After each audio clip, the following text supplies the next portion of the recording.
The second race of the weekend for the Volkswagen Racing Cup is just a few minutes away. The first race earlier on today saw a titanic four-car fight for the race victory that went right down to the wire. We're anticipating more of the same now in this, the final race of what has been a sensational day of racing here at the Silverstone 500 race meeting on the magnificent Grand Prix layout. The first race today was won by our fifth different winner of the season, Mark Wakefield, getting the better of that four-car fight, but it's a partially reversed grid for race two. So Rob Allen was the man picked out of the hat, and he starts from pole position with Tony Prendergast alongside. Simon Walton and Martin Depper are next, ahead of Owen Walton and Mark Wakefield, the top two from that previous race. Russell Joyce in the Golf has been a steady points scorer this year. He lines up 7th ahead of Jack Depper, the son of Martin. Then it's Mark Steele and Jeff Olden to round out the top 10. Jeff had a spin in the opening race down at this part of the circuit at Vale. Matt Evans and Richard Gilbert are next, then Michael Jones and Lewis Smith. Getting towards the back of the grid now, Josh Coggan hopefully will be out there. Josh had an interesting race. His car was steaming on the grid, then got going and seemed to be running at full pace, and then pulled into the pit lane to retirement with lots of oil appearing to leak out of the front of it. But I can see the all-white Golf at the back of the grid. So through the final turn they will come. There's Mark Wakefield, the race one winner, working his way through. There's Russell Joyce, who was 4th in the points coming into this weekend. I think he held on to that 4th position just about after finishing 7th in the previous race. Rob Allen there was in the mix early on and had a rather odd moment where I think he got into the lead halfway around the opening lap, and then the car just didn't seem to accelerate out of the corner, slowed down, dropped him outside the top 10, and then he never really seemed to have any further issues throughout the rest of the race, worked his way back up and eventually finished in 6th position, getting past Russell Joyce on the last lap. So Rob now gets another opportunity to try and get a victory. If he can do it, it will be his 3rd podium of the year, the blue and grey car that is. There you can see number 89 lining up in pole position, but he would become the 6th different winner of the season so far. Brett Smith, Owen Walton, Josh Coggan, Martin Depper and Mark Wakefield have all won one race apiece, so there are still plenty of drivers at the sharp end who could win. Allen is one of them. Simon Walton from 3rd place on the grid is another. And Russell Joyce also looking for his first victory, lining up 7th, but as we've seen in many races in the past in this championship, grid positions aren't actually all that significant when it comes to the end result. Lights out then, the final race of the day is underway. Not a great start made by Owen Walton there, so he will lose ground immediately on the run to the first corner. Rob Allen, though, will lead them through Copse Corner for the first time with Prendergast 2nd. That's the number 9 car of Simon Walton round the outside in 3rd, Martin Depper 4th, so they're in grid order for the top 4. Side by side, I think, possibly for 5th position, with Mark Wakefield there trying to get past Owen Walton. He can't quite do it. The top 6 or 7, in fact, stay in grid order as they head through Maggots and Beckett's for the first time of asking. And there, the fight for 2nd position. Then Tony Prendergast, the black and fluorescent yellow machine. That's Owen Walton running out wide, and Mark Wakefield's up the inside. Now, this battle that these two had for the victory this morning was sensational, and it was fascinating as well to see where they each had their different strengths and weaknesses. There's no doubt the TT, a more slippery-shaped car, is good in a straight line. There you see he pulls clear of Mark Wakefield, but with the balanced performance in this championship, the extra weight that the Audi has to carry means that through the corners, it's not quite as good. That's not slowing down Simon Walton, though, who just outbraked Tony Prendergast around the outside at Stowe Corner, and Rob Allen in exactly the same part of the circuit where he slowed in race 1. He's slowed again from the race lead, and Simon Walton locks up and goes straight on. So Prendergast was down to 3rd, 5 seconds ago, is now back into the lead of the race. Simon Walton 2nd, Martin Depper's trying to get up the inside for 3rd, but what on earth is going on with Rob Allen's car? It doesn't seem to like Stowe Corner on the opening lap, because that's twice now, 2 races in a row, an identical issue that has taken him out of the race lead. lead. This time around, it's only cost him, I think, 5 or 6 places. He's still in the lead pack, but that is still costly. He's lost all of that track position and will have to work hard over the remainder of the race to try and get it back. Down towards the braking zone they go. There he is, the blue and grey car on the inside line. Mark Wakefield, the race 1 winner, is the man right in front of him. Alan thinks about going up the inside, gets a nerf from Lewis Smith, gets another tap midway through the corner. Lewis Smith himself is working his way through from 14th on the grid, the grey and white Scirocco, after not finishing the previous race, and he's now trying to get up the inside of Russell Joyce. So this is the usual, rather entertaining and chaotic start to a VW Racing Cup race, but this is why it's a very popular championship with the spectators, lots of whom have stayed around to the end of the day. Rob Allen there, losing a place to Russell Joyce, tried to turn in, but Lewis Smith was there, and then Josh Coggan, and Russell Joyce is slow as well. And Allen is sideways, and Josh Coggan's up the inside. He's going to get 1, he's going to get 2, he's getting into the side of Russell Joyce's car, though. Coggan needs to get on with this, but he needs to be careful not to damage that car. He's had 1 non-finish today. He can little afford another, because that will drop him way down in the championship order. He's up the inside of Joyce, though. I think he's managed to go through. And, yeah, Josh Coggan classified 7th then at the end of lap number 1 of racing. The order, Prendergast leads the way by 0.8 of a second from Walton of the Simon variety in 2nd position. Martin Depper is 3rd. 4th place for Owen Walton, 5th Mark Wakefield, 6th Lewis Smith, and 7th place for Josh Coggan. So in the end, Rob Allen ended up down in 9th place, but not all of those places were lost when he slowed at Stowe Corner. I think he lost out again, didn't he, down at the end of the lap. There through the right-hander goes number 7, which is Matt Evans, similarly liveried car to that of the race leader, which was why I paused. In fact, identically liveried car, I'd go as far as to say. And but it is Prendergast definitely still leading the way. And actually, in the first sector, only 2/10 slower than Walton behind him. Rob Allen trying to get up the inside there of Jack Depper, and then behind, number 2 is Richard Gilbert, number 7, Matthew Evans, that we just mentioned, who runs a bit wide. Now, Mark Wakefield is having to defend from Lewis Smith, who was a front runner in the early stages of race 1 before his retirement. And the Smith Motorsport self-run Scirocco not quite able to get through there, but this is for 5th position as they head on to the new pit straight and into Abbey Corner. Now, race leaders again matching each other through the middle sector. Early days in this race, though, I guess, so Simon Walton might be just biding his time. Through the left-hander at Village, here comes Lewis Smith trying to find a way alongside Mark Wakefield, goes to the outside line. The Scirocco again will have different strengths and weaknesses than the Golf, and there is success ballast to factor into this championship as well. So Wakefield, after his win earlier on this morning, will now be carrying success ballast for race 2. And that will potentially be explaining why he's not quite got the electrifying speed that we saw from him in the previous race. Lewis Smith, though, of course, will be running ballast-free after the non-finish that he had in race number 1. Wakefield having to defend there. The Scirocco a bit quicker in a straight line anyway, maybe. Goes to the outside line. It can break later as well with no ballast, but that's a bit too late, I think, for Lewis Smith. Can he get through the corner? Wakefield's going to try and fight back on the outside into Love Field, but there's no way to do it. And sensibly, Wakefield doesn't try and fight it too hard. Former mini challenge racer Mark Wakefield, so he knows all about cut and thrust one-make racing. One of the great things about the VW Racing Cup, though, is that it is a one-make series. One-make in that all of the cars have to be under the VAG banner, and indeed one of the non-VWs, but still VAG Audi TTs of Simon Walton taking over the race lead into Copse Corner. He's a bit wide on the exit, though, so Prendergast will try and fight back, and again, the Scirocco is not slow in a straight line, side-by-side to Maggots, but Walton goes through. So Simon Walton out in front as they clip the grass through Beckett's corner. He's a bit scrappy through there, though, and Prendergast thinking about fighting back. We've got Martin Depper as well in there, though, and the championship leader is now into 2nd position as they all start to stack up behind the leading 2, who were so preoccupied with each other, I think they forgot about Martin Depper behind them. Owen Walton is 4th still, with Lewis Smith 5th, Wakefield fading in 6th with that ballast, and 7th place now for Josh Coggan. Owen Walton to the outside line then, trying to take 3rd place away from Prendergast, but can't quite do it. Prendergast's best finish coming into this weekend was a 3rd. He had a podium at Snetterton in the opening race before finishing 7th place, I believe it was, in race number 2, and now Owen Walton's up the inside of him and he's into 3rd, and Lewis Smith finds himself, well, off the road, so too did Owen Walton, though, in fairness, through the middle part of Club, and Smith's wide again. Now, you will get pinged for exceeding track limits if you keep doing that. We've seen already number 24, Lewis Smith, being given the black and white warning flag for exceeding track limits, and he's just done it twice more in the space of 1 corner. So wouldn't be at all surprised if there is a 5-second time penalty coming his way. He's gained the position for now and goes up into, what's that, 4th position now. Through Village and the loop. I'll finish my point now about what I was trying to say at the start, and I won't, because there's battle for the race lead starting to develop, and Mark Wakefield's up the inside of Tony Prendergast. You don't really get a moment to breathe in VW Racing Cup Championship racing, because there is just so much going on. It's non-stop action. The point I was trying to make is that whilst this is a one-make championship, sort of, you still get great variety, different shapes and sizes with the Scirocco's and the Golfs and the Audis, and in theory Seats would be eligible to race as well.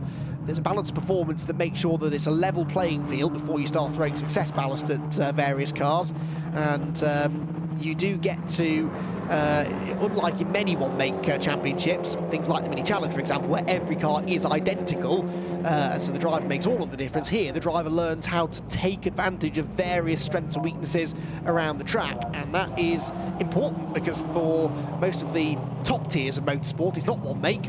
There are different cars and different shapes and sizes out there that all have different things they excel at and different things maybe where they have slight weaknesses. Through Maggotts and Beckett's then come the 2 low-slung cars, the Audi TTRS of Simon Walton, the Volkswagen Scirocco of Martin Depper, which looks to the inside line. Martin looking to become the first double winner of the season. Behind them, Lewis Smith was going for 3rd place around the outside of Owen Walton. Did that work? Well, they're still side by side as they head on to the Hangar Straight. Josh Coggan, look, in the background is ahead of Mark Wakefield, so he's into 6th position now. It's all continuing to chop and change. I've got one eye definitely on Josh Coggan's white VW Golf, though, which is starting now to make its presence felt towards the very front of the field. Lewis Smith is into 3rd, but he's on 3 wheels because he's braked so late into Stowe Corner, but he's able to hook up some traction on the outside and move through into P3. Lewis Smith has not won a race yet this year either. Had a 2nd place at Snetterton last time out. As for the race lead, it is Martin Depper that goes through. Simon Walton scrappy through Vale and Club, and Depper has got into the race lead, and in fact Walton's slow again out of Club Corner. Looks like he's lost quite a lot of momentum there, and so Lewis Smith will try to get to the inside into Abbey Corner. This is a brave place to try and make a move. Gets himself to the apex first. Walton has to leave him room, which means that he runs out onto the marbles, but they're both in the end just sort of holding each other up, really. Smith to the outside of Village, significantly later on the brakes. Again, Lewis Smith not carrying any ballast in this race. Goes around the outside through the right-hander. He's off the road again. He's got the inside line for the left-hander at the loop, but he's going to sail straight on. He was never going to get the car stopped. And the man who's already been warned for exceeding track limits is very much exceeding them again through the loop. He rejoins still in 3rd, just ahead of Tony Prendergast and Owen Walton. But that may have just handed this one to Martin Depper. We've still got just over half the race to go, but the grey and yellow number 33 VW Scirocco is out in front, as I said, looking to become the first double winner of the season. We've got Simon Walton and Lewis Smith and Tony Prendergast all in this lead bunch, all looking for their first victories of the year. Right now, Depper out in front is going to be tough to beat, I think. Of course, Martin arrived here with quite a lot of success ballast because he won the 2nd race at Snetterton and was the championship leader. So that's why his race 1 result was not as good as he would have hoped, but he was still 3rd, and he's a canny racer, is Martin Depper. And even when he's not the fastest driver out there, he seems to be able, or the fastest car out there, I should say, he seems to be able to pick up a good result. Damage there, I think, to the front of Josh Coggan's car, I spotted, but he was still trying to make a move and has made a move now at the expense of Mark Wakefield. So Wakefield, I'm sure Coggan was ahead of Wakefield a lap ago, and Mark's maybe found a way back through, but the new generation Golf, you can see the front splitter there, is very much dragging on the ground, and it's slow out of Chapel, so Wakefield will come back through. There's a surprise. Lewis Smith's been handed a 5-second penalty for exceeding the track limits. Not maybe the most shocking piece of news we've received all day, but Lewis Smith, therefore, you can take him out, unfortunately, of the 3rd place on the road in which he's running. 5 seconds with a field as closely bunched as this could drop him well outside the top half dozen or so, maybe even down to about 8th place. So the team will let him know about that. He will be fully aware of the situation right now, though. He's still attacking for 2nd place. Mark Wakefield there is trying to take advantage of a mistake for Josh Coggan, who's over the curbs, and Wakefield's going to go around the outside of him, and Rob Allen, I don't quite know where he's going, will rejoin even further behind them now than he was. Oh, Coggan into the back of Russell Joyce. Club Corner is not a place you want to be making contact, but Josh Coggan getting his elbows out will be a bit frustrated here. He's got no ballast. He's coming from the back of the grid. There's been all sorts of carnage in front of him, but he's not really been able to take full advantage of it. Joyce is off the road again, though, as they go through savvy. Coggan goes through and Rob Allen might try and get past him as well. Coggan's super late on the brakes. Can't get the car stopped though. Rob Allen will get past him, and Jack Depper there, the black and yellow car, will try and get through as well. Jeff Holden up the inside. There was inevitable contact and Jack Depper gets fired off the road, and Allen will go through.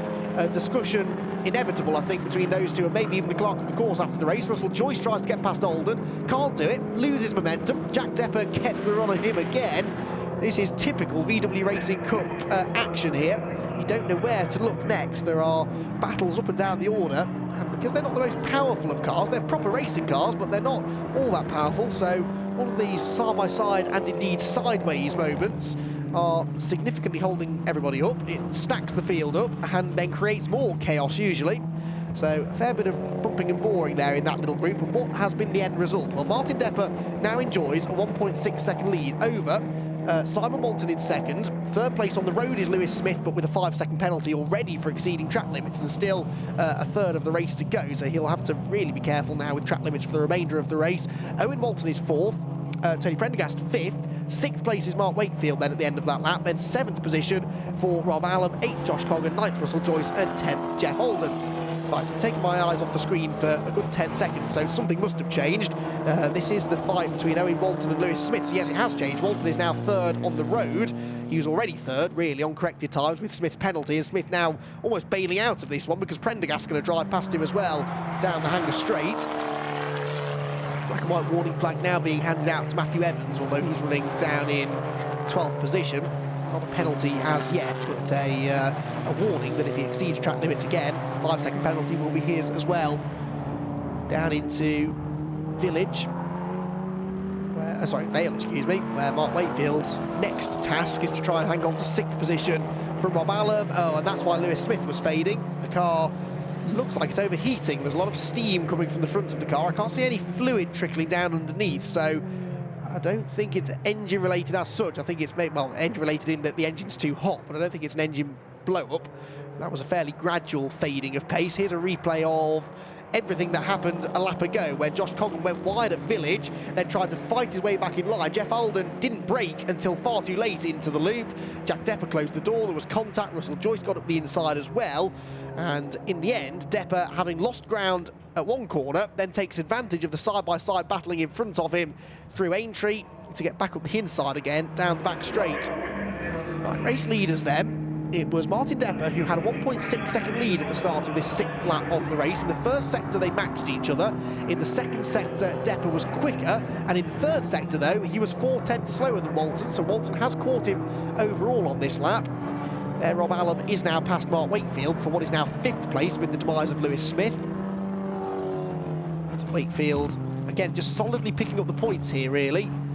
Had it not been for a 10th place finish, for a non-finish, excuse me, in the first round at Alton Park, Wakefield would most definitely have been up there fighting for the championship lead, because he's not been out of the top 5 since. Had a 4th in race 2, 2 5th places at Snetterton, and a win earlier on this morning.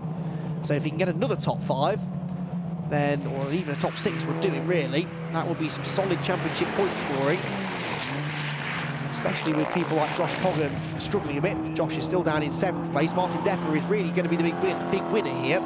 And Owen Walton, I guess, in 3rd place.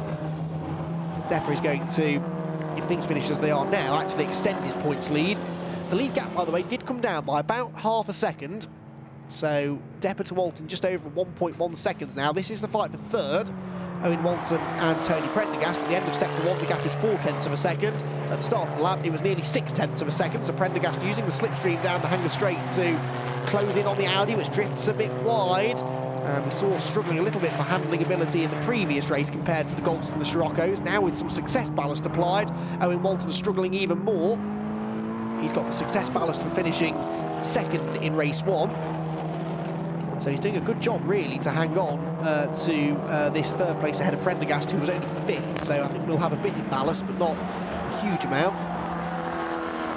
Rob Allen, the blue and grey car, in 5th, Wakefield 6th, Coggan fading again in 7th. And all is not quite right, I don't think, with that Golf. His lap times all of a sudden have started to fade to the point that he was 2.5 seconds off his previous best lap last time around. The man in 7th place, number 12, Josh Coggan.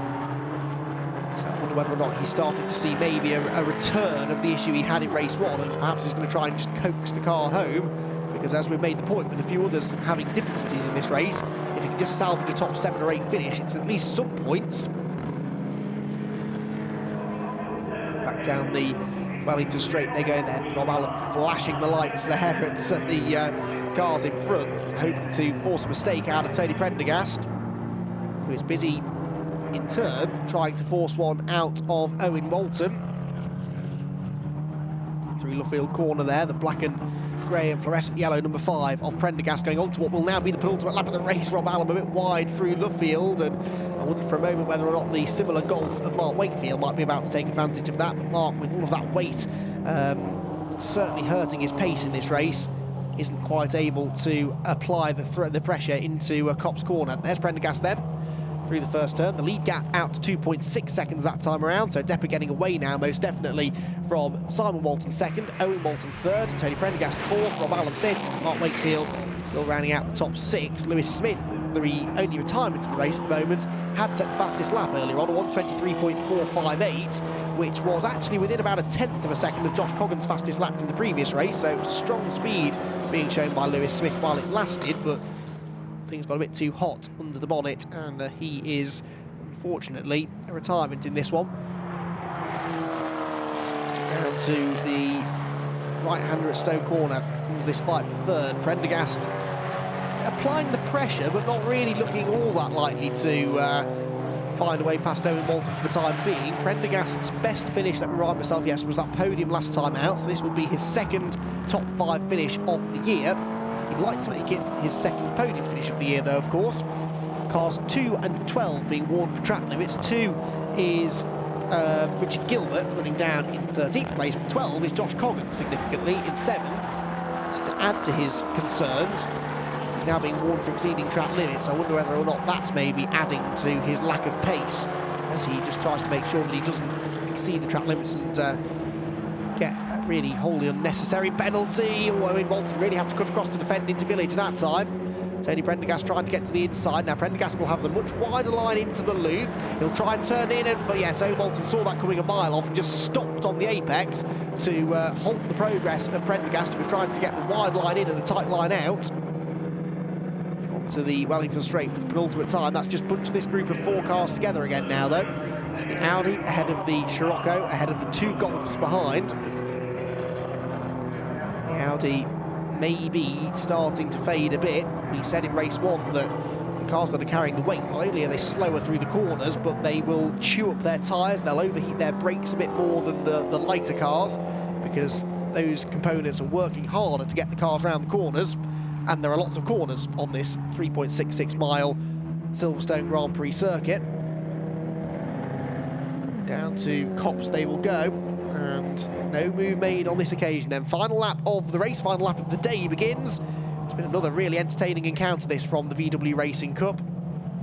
And Martin Depper looks as though he's going to take the victory. He was 6/10 slower, though, than Owen Walton than Simon Walton on the previous lap. The way that these championship races tend to go, I'm not handing this one to Martin Depper just yet. Rob Allen here is trying to sneak up an extra position or 2 on the last lap as well. He's in 5th at the moment, which would be a solid result for Rob. He's had a couple of podiums, but then a non-finish at Snetterton last time out. And this mysterious issue that he's had all day long in both races, and that has cost him a chance of a victory when he arguably might have had the pace to win either of these races. Certainly get on the podium, but it doesn't look like the podium will beckon for him. Frustratingly, though, for Rob, he's within touching distance almost of a top 3. As Prendergast and Walton, look, are not far in front. Owen Walton there in the 3rd place. Through Vale, through Club. And who gets the better exit from here? Mark Wakefield does, is the answer, and he gets up the inside of Rob Allen here. This is 5th position, and Mark Wakefield, whilst he would have been, I think, quite happy to take the points for 6th position, sort of had no choice there but to try and attack. He's on the inside line again into Abbey Corner, fully committed here, and he's going to go through, so Allen will have to give the place away. And Wakefield gets himself into the 5th position now. Allen will try and fight back though, later under braking on the inside line at Village, locks up, sails straight on. Wakefield tries to get back alongside, but the next corner's a left-hander, and Allen is surely going to fight back again. Watch for another switchback manoeuvre though. Wakefield hops over the curb, gets on the throttle. He's got the inside for Aintree, and they'll run wheel to wheel now down the Wellington Straight towards Brooklands Corner for the final time. So it's going to be side by side, most definitely, for fifth position. The lead gap, by the way, has been coming down again on this lap slightly in the first half of the lap, but not towards the end of it. It looks as though Martin Depper, there he is, the man of the moment, number 30, is going to take the race victory here. He will become the first double winner of the season. He took his first race victory last time out in the second race at Snetterton, and he wins race 2 at Silverstone as well to extend his championship lead. And a really classy drive that was from Martin Depper. Simon Walton comes home second, Owen Walton is third, fourth for Tony Prendergast, and fifth is Rob Allen. In the end, he manages to fend off Mark Wakefield, who I don't think really wanted to take too many risks there. Josh Coggan is seventh with, I'm convinced, some sort of a problem. Russell Joyce comes home in 8th position. Richard Gilbert has joined the VW car park down at, I think that's Abbey Corner potentially, with Lewis Smith's car, which expired earlier on. Jack Depper comes home 9th, and Matthew Evans rounds out the top 10. But Martin Depper, your first double winner, and suitably enough, he is the championship leader then, leaving Silverstone. Let's have confirmation then of our final race result of the day for the VW Racing Cup. 2.2 seconds in the end, the winning margin for Martin Depper. Simon Walton was second, Owen Walton third, Tony Prendergast and Rob Allen to round out the top 5. Mark Wakefield was 6th, Josh Coggan 7th, but faded towards the end. Russell Joyce 8th, Jack Depper in 9th position, and Matt Evans 10th. Mark Steele, Jeff Alden, Raoul 11th and 12th position. Then it was Michael Jones 13th, Richard Gilbert 14th. And except he didn't get to the end, so Richard Gilbert and Lewis Smith, in fact, are our 2 non-finishers from that race. Well, it was a very dramatic race, as ever is the case in the VW Racing Cup, and it all kicked off right from the word go, with Rob Allen from pole position leading as far as Stowe Corner, where again the car slowed. Simon Walton got the lead, and then he ran wide straight away, and Tony Prendergast went through. Lewis Smith was in the hunt, so too Josh Coggan, who was working his way up the order in robust fashion, got past the ailing Rob Allen, and then nerfed Russell Joyce wide as well. Lewis Smith, speaking of going wide, got a penalty for exceeding track limits. In the meantime, he was racing with the ballast saddled Mark Wakefield, the race 1 winner. Simon Walton eventually moved through into the race lead, got past Tony Prendergast, and they battled, allowing Martin Depper and Owen Walton to close in. Eventually it was a mistake again down at Vale for Simon Walton. The second time he'd locked up and run wide that corner, and the second time that it had cost him the race lead. Lewis Smith, this is why he got a track limits penalty. He was off the road 3 times in 3 corners, got a penalty, and then unfortunately ran into mechanical issues that took him out of the race anyway. Josh Coggan's race started to unravel. Possible damage from contact earlier on. He was involved in a nice battle with Russell Joyce, and then just behind him, Jack Depper got nerfed sideways by a very aggressive Jeff Alden. Russell Joyce joining in the fun as well. Mark Wakefield and Rob Allen continued their scrap for 5th place, Allen eventually getting the better of him, whilst Martin Depper was a double winner, the first 2-time winner of 2019, and pulls into a clear championship lead now. Martin Depper, though, is his usual vibrant self as he climbs on top of the Silverstone podium, winner's trophy and bottle of champagne aloft, and he is a 2-time winner in the 2019 VW Racing Cup, and is going to prove difficult to beat, I think, as we go through the rest of the season. Great racing then, a great positive way to end the day. It's been a fantastic day of racing here at Silverstone. But for now, from everyone here at Silverstone, we hope you've enjoyed your day's racing, and we'll see you in 2 weeks' time.